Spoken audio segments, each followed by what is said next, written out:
Welcome to Belief, Being, and Beyond with your host, Granddaughter Crow. Hi, everybody. Granddaughter Crow here with yet another episode of Belief, Being, and Beyond. And I have a returning guest with me today, Charity L. Bedell. Now, if you remember, Charity, we had her on talking about container magic, divine dirt, and we were looking forward to her new release, which now has come out, which is Powerful Powders. Oh my goodness, brilliant conversation. Let's hop on over and talk to Charity.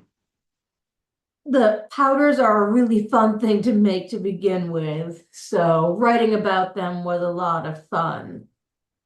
I love And that. they're Yes. one of my favorite things to do and make and work with because they're so versatile. You can use them in candle spells, you can use them by themselves, you can use them as fillings in sachets and balls or containers, or you could use them to sprinkle them around, like keys and crystals and candles that you're burning to make add more power to the spell. So Oh, there's so much you can do, and there are so many different types of powders, and that even powders like sweeps and sweetening stuff powders, which are traditionally only used in one or two ways, can be used in other forms. oh wow. When you said, did you say in sweeps? Because I've not heard that before. What is Yes, that? magical sweeps is something that I bring up in this book, and that's something technique and practice I came across through my training in hoodoo and conjure and southern folk magic. And the idea is that when you're sweeping your house and cleaning, you can sweep to remove, but you can also sweep to bring things in. It's about the matter of motion. So, like sweeping to remove might be left to right Okay. out the door, especially if left is your non-dominant hand, the hand you receive most energy from. So left to right, it would be the out of the house, and right to left or front to back would be bringing something in. Oh, And I love that. the idea is that one of the other names for many magical powders is a dusting powder. Dusting powder. Okay. And the idea is that you could use a mini broom, um, those big poofy makeup brushes that have all those little bristles, and just dip the brush in the powder and then dust it over whatever you're thing. So like for a business that was trying to attract sales, they might put some of it right over their front step, but they also might make a path that the customers walk on from the parking lot to the front door and through the store. And that the more people that walk on it, the more that energy is impacted and activated, and the more people will actually be likely to come in and activate the magic. Oh my goodness. I love that because you study like a lot of folklore. And I've seen that in your books is that you are able to draw direct correlations between different practices when it comes to not just the powders, but the dirts and the animals and the recipes and all of that. I guess my question is, how did you, it takes, that's a lot of work to do to be able to draw those correlations. Is that something that you just naturally do, or How did you get into drawing the correlations?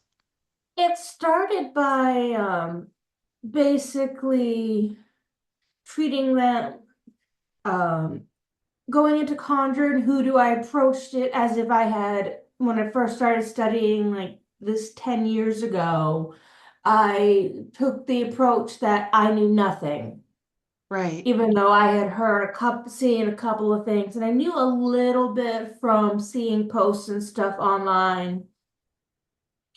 And so then I looked through that, I read that stuff, and as I was reading through a lot of the herbal correspondences, I'm like, wait a minute, that looks very familiar. So then I likely drew out my Cunningham's Herbal Encyclopedia and looked up the same herb and noticed that there was the same base thing, might be the same, like they both might have protection as it's both traditional witchcraft and conjure might have protection as its use and correspondence, but how both sides use it could be different.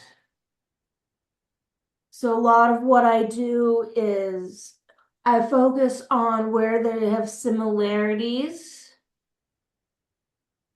and I acknowledge the differences, and I try to find ways to where um I might look at a traditional hoodoo and conjure work and you're like, I really like this idea, but I don't have this and I don't have this.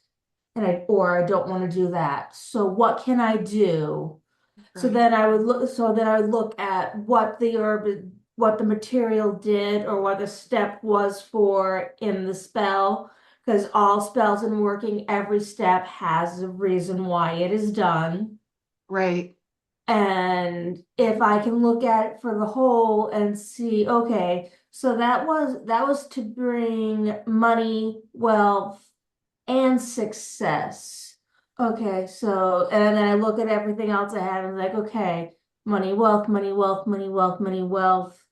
Oh, look, don't have anything for success yet. So then I would go look over and try to find another herb or material that acts similarly. And another way to do that is to also look at the physical plants and their medicinal properties, as well as where they grow, what part of the plant is used, what plants grow with them, what plants are their enemies. And by looking at the whole picture of the plant, you can get an idea of everything you can use it for and how and why they got these magical associations. I love that because it's kind of like looking at the plant almost as a personality that does certain things, gets along with certain things, has certain attributes, shouldn't get along with other things, and just it's very animistic. It's got that personality with it. It is. And one of the things I've noticed is that many books on magical practices will talk about correspondences and that this is associated with this, this is associated with this. And some of them, if you know that like the medicinal properties of things like basil and rosemary and thyme, you can understand why they have that. But other herbs, like mustard seed, um, success, fertility, and prosperity are things that a lot of people don't necessarily associate with the plant. But this is where the other thing I look at is actual folklore regarding the plants. Oh, And in the wow. case of mustard seed, this is where going through and reading the Bible and finding Bible verses or um, reading the Eddas and sagas from Norse mythology and seeing, like in Norse mythology, mistletoe, you can see why mistletoe has the properties it does because of how it was used in the lore, it mentioned in the lore, and it also explains why, even though it was a common plant, it wasn't really used a whole lot because it killed one of the most beloved gods. Balder, yes. Balder So the if you're, Great. I mean, it's also why it's also sacred to him because it killed him and put him in Helheim and then made him ready to be when everything was reborn after Ragnarok. But still, because of that one piece of lore, it's not a plant that really gets a lot of appreciation, even though it's got some really cool things. Right. I agree. I absolutely agree with that. That's what I love is that it's like you are looking around to see what is accessible where you're at. Like, you don't have to order something from across the world or whatever. Work with the magic that is right here with you, and you can study them in the lore. That's what, and bring and drop those meanings, which is kind of like you're doing a lot of that work for us in your work. You're doing a lot of that work for us, whether it's in container magic, divine dirt, and now, powerful powders. Oh my goodness, powerful powders, And recipes and formulas for magic and spell crafting. Go ahead.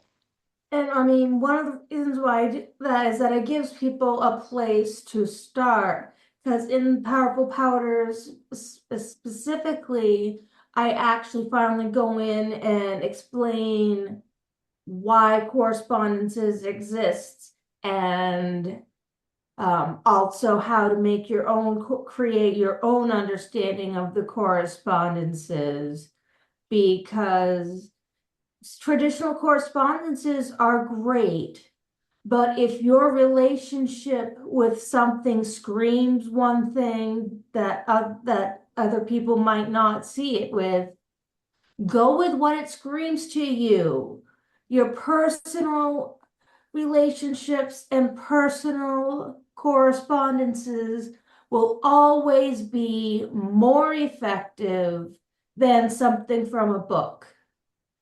Yes, you use the book if you're not 100% sure if what some of the things are. But if I'm holding, uh, like I have this lapis palm stone right here. Right? And for me, it's all about water energy and communication and the throat chakra and healing work. And this is one of the crystals I use majorly in my healing work. But there's also a little bit of I would also consider this a healer's moneymaker stone because of the little bits of iron pyrite that are throughout it, and because it has iron pyrite or fool's gold, it has that money attribute. So if I'm doing money work and I'm trying to be a professional healer and make money for my healing work, lapis is a stone I would use for that because I just explained how I came to my personal UPG just by looking at the stone and knowing what its contents are.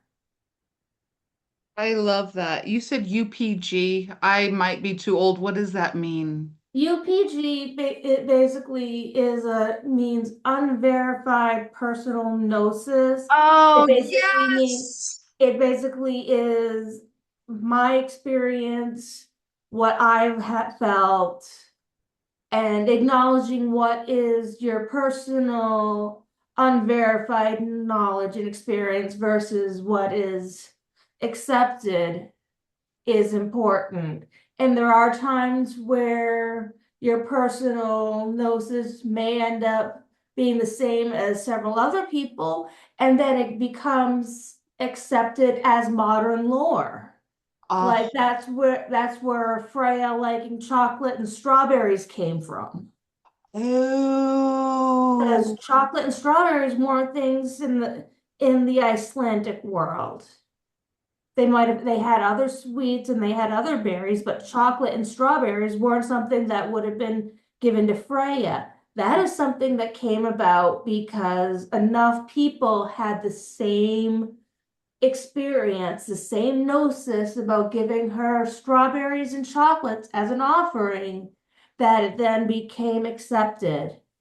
I love that. I bet because, chocolate and strawberries have that sensuality, and so does she. But in the Americas, we really do associate, dipped strawberries dipped in chocolate and a glass of champagne or wine or whatever. So it gives that feminine sensuality with it. I love that. It's funny because Charity, I know that, the unverified personal gnosis. I just never heard somebody just UPG, and now I've got that in my bag and I'm going to start saying that as well. I absolutely love it. So, on our journey, powerful powders, you have in this book over 130 recipes and having to do with just about anything anybody could think of. Ancestor work, attraction, banishing, blessings, removing hexes, wishes, friendship, work, any justice, which I think we need a lot of that right now, but all love, all of these things. And I find it beautiful because it helps an individual to take their magic and their powerful powders and apply it to something that is practical within their life. How did you come up with all of these different, how long did it take you to? A lot of the formulas are based on traditional formulas that were I was either passed down through my teacher, or I found, like hot foot powder, for example, which is in my Baneful Magic chapter. I found in my conjure books at least 7 different recipes. Wow. And that is a very traditional powder in hoodoo and conjure work. So what I do in that case, when I have that many similar recipes to look at, I see what the key common ones are, and then I look to see what the secondary most used items are. And then I look up the correspondences for anything else that was listed, and then I make it my own. Oh, It's and it's yes. I take that same approach with which is black salt. I made my black salt recipe my own by adding things to it, because traditional, which is black salt, is charcoal and sea salt, charcoal, ash, and sea salt. But I add things to it because I add a couple extra herbs, like I add nettle and galangal root, and um, I think I might have added patchouli in the past too. Um, but these are materials that I associated with the protection and also the sting that I wanted, because black salt can be used for protection, it can be used for banishing and removal, but it can also be used in hex work and baneful work. So the black salt formula that I create and sell or give to people is one that will have stuff so that it can be used for however you like to use your black salt. I love that. And, and all the other formulas, well, a lot of them were based on products that I actually crafted and sold when I had metaphysical shop open that had to close down a couple years ago because of various things in the world, COVID aside. Okay. Um, but it is something now that we've moved on and have a bigger space.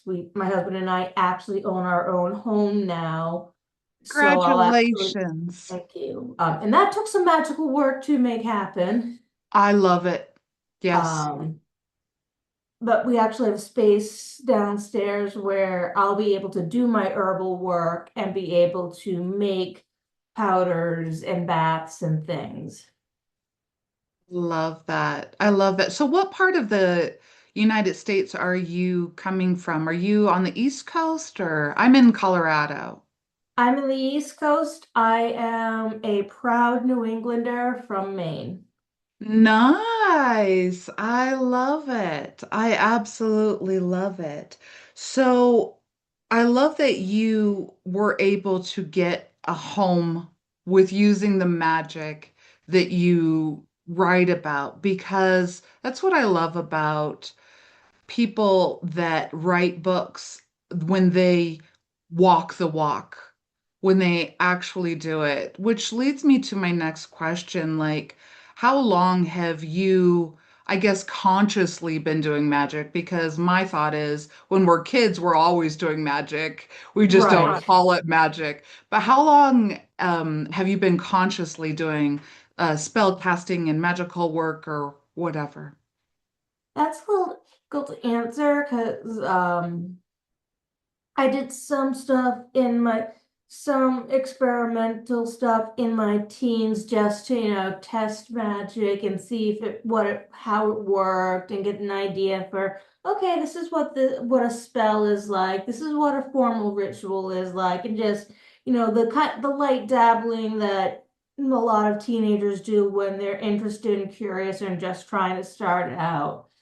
It wasn't until um about 20 years ago in 2006 when my husband and I were in our first apartment that I started actually being able to use it in part of my day-to-day life. That's when I started to realize um, and use it, especially when we had a very hard time happen in the early 2010-ish.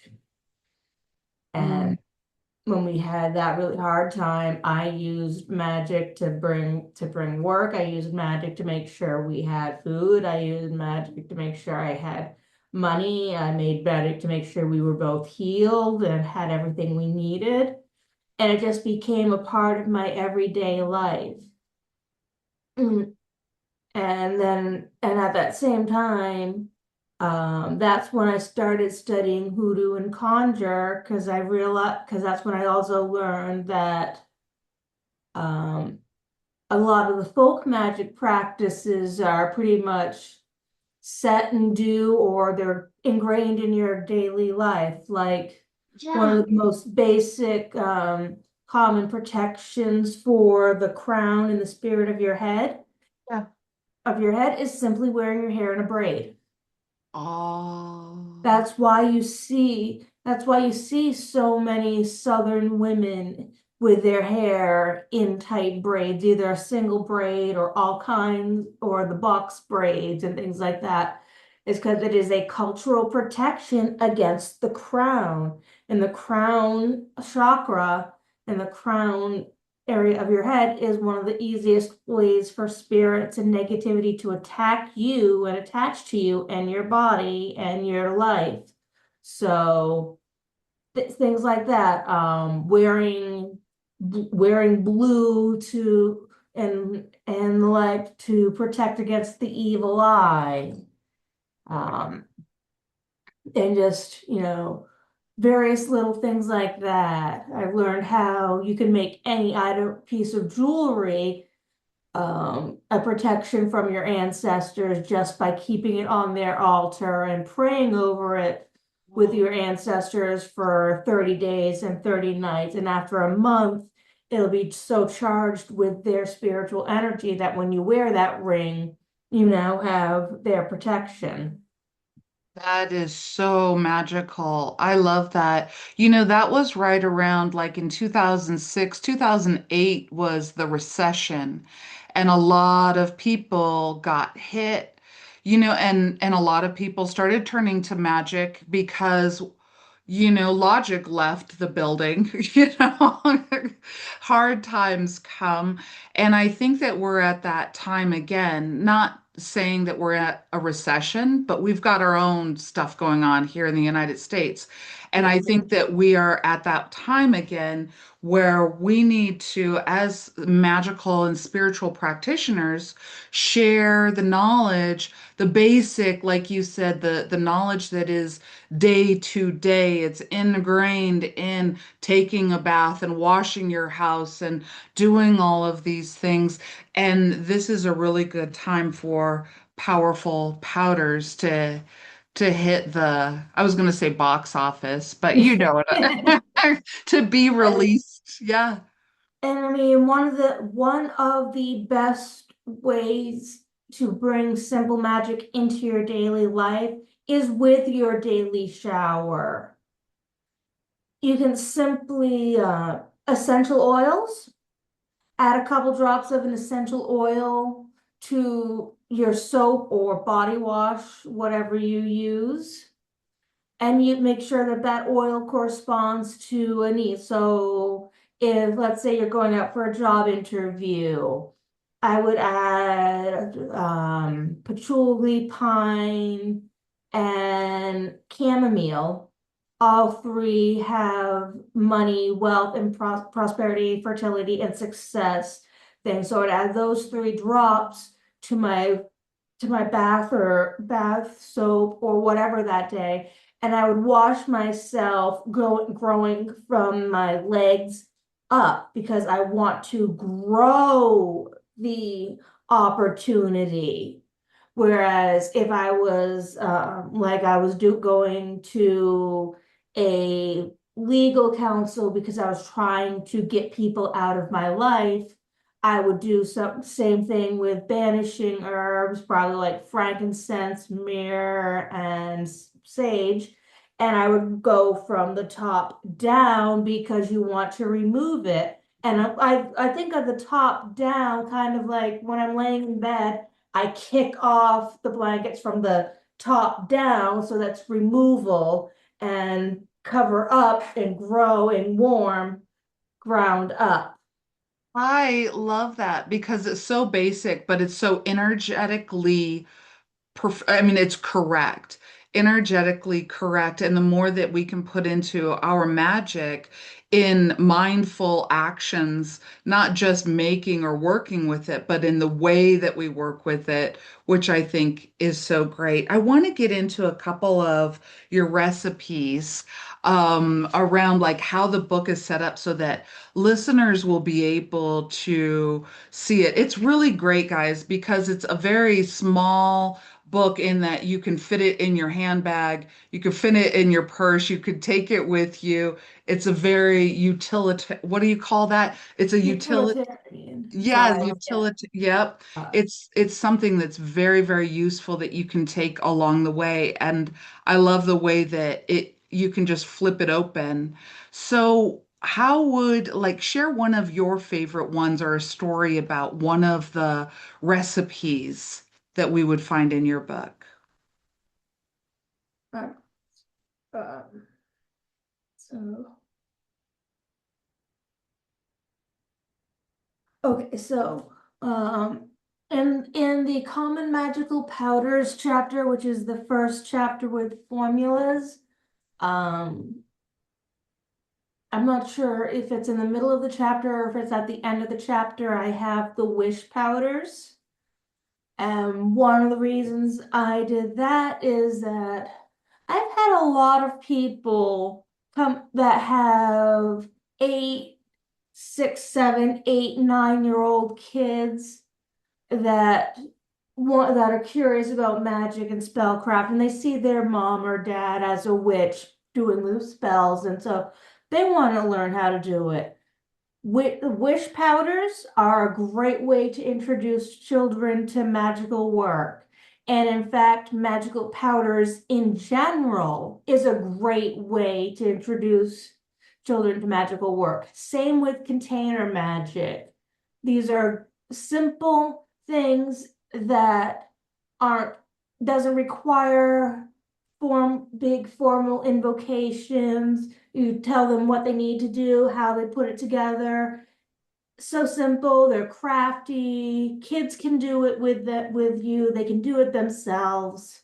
Love it. So it really brings magic into the possibility of everyone's life. Because you don't want an 8 to 10 year old necessarily burning a candle because Right. that's not, unless you're going to be right there with them. But if Right. you want them to be able to do magic or spell on their own without you watching over their every step, these powders and these containers in my container magic book and the divine dirt, those are all great ways to introduce kids and teens to magical work without necessarily having the requirements of candles and crystals. And because I lived for a couple years during my teenhood in places where I couldn't burn candles, I couldn't have herbs, I couldn't have crystals.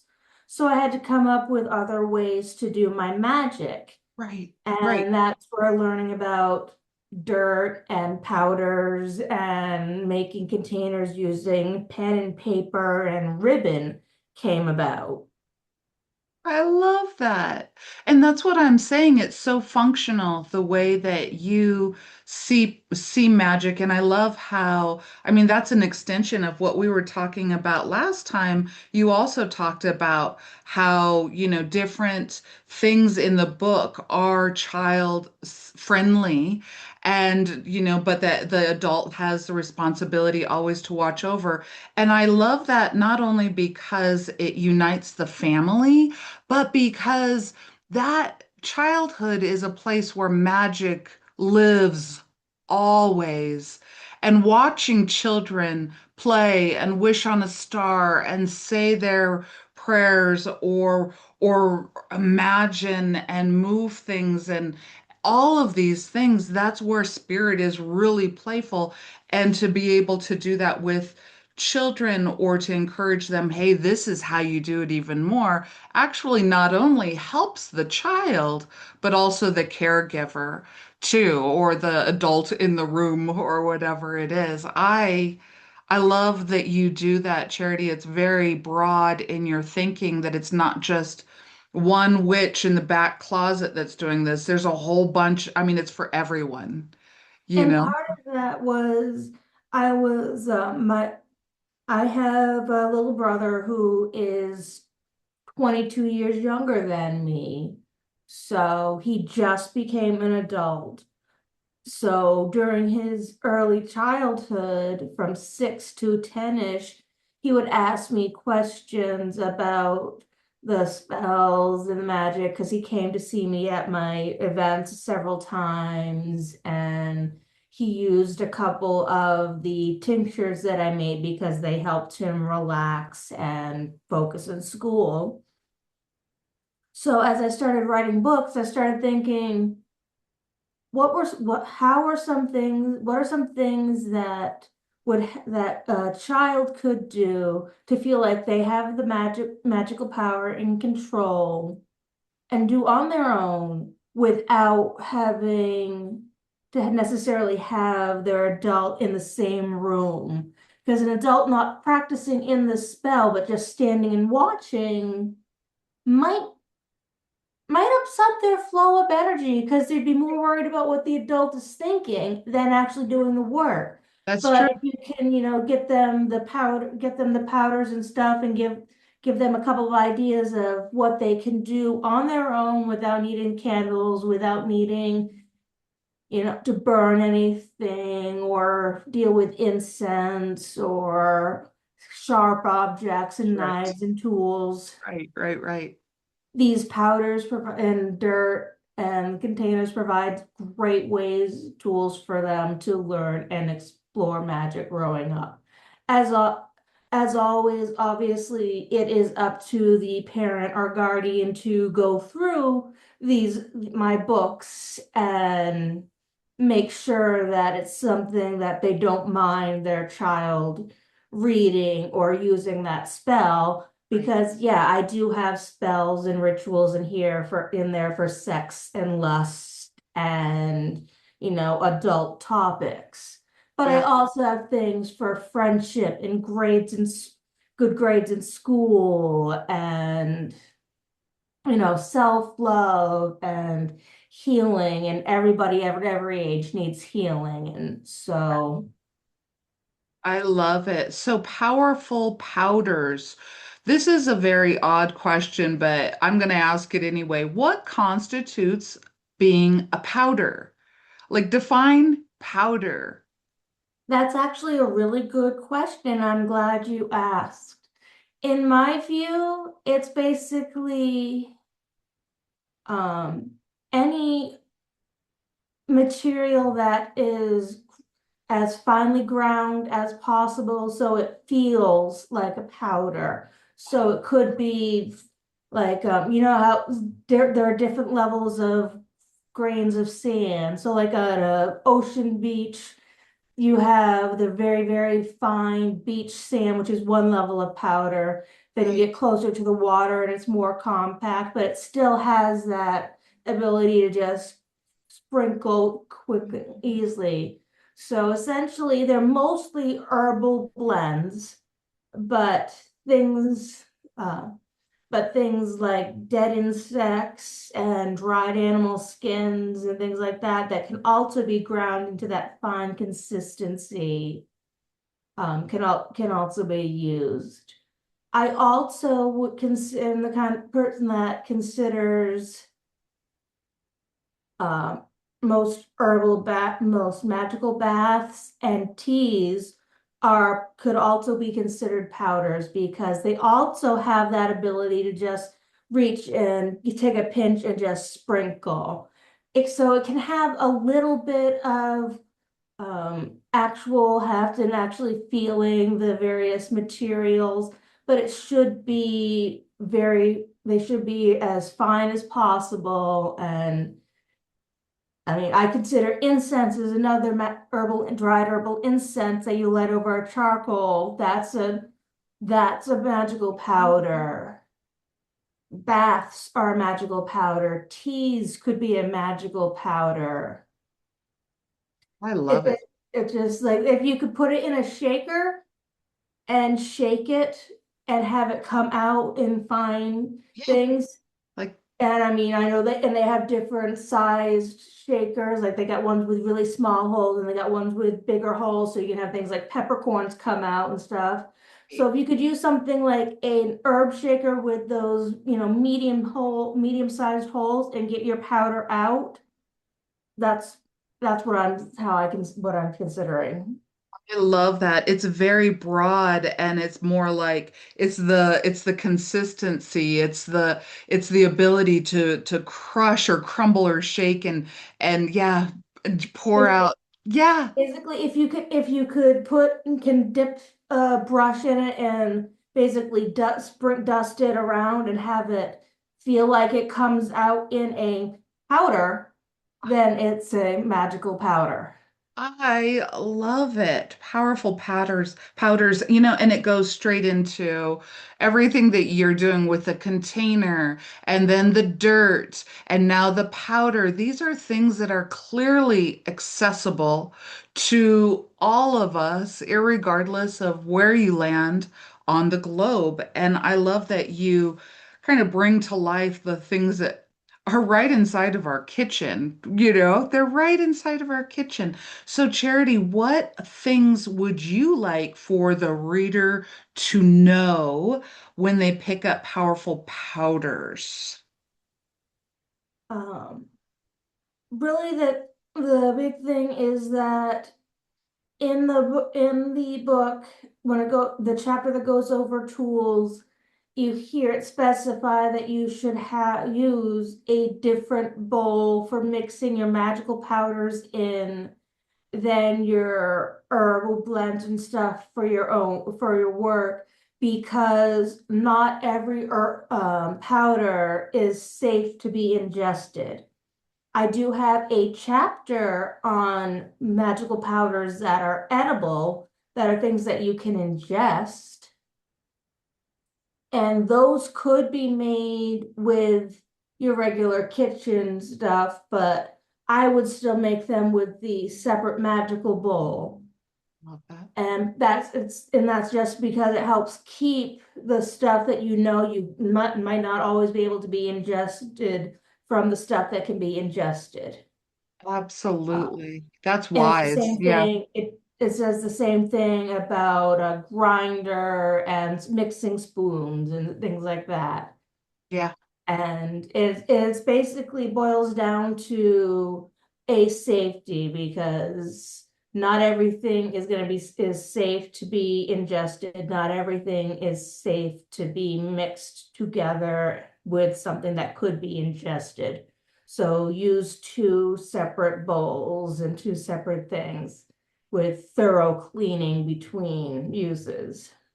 Love that. And I actually agree with that beyond, the powerful powders. I agree that magical tools are sacred and they vibrate at a certain energetic level, meaning that if something is dedicated to for a certain purpose and maybe even consecrated for that purpose, it then takes on a spirit, a meaning, and all of that. And it gets diluted if it wasn't. So, for example, a wedding ring is a consecrated, it's just a ring, a expensive ring, mind you, sorry, but it is just a ring. But when it sits on this certain finger for this certain meaning, placed on this by this person, that basically takes on a magical, sentimental, blessed practice. And I feel like it's the same thing with our magical tools, same concept. And I love that you said that because you're right. We got to practice with understanding that not everything can be ingested.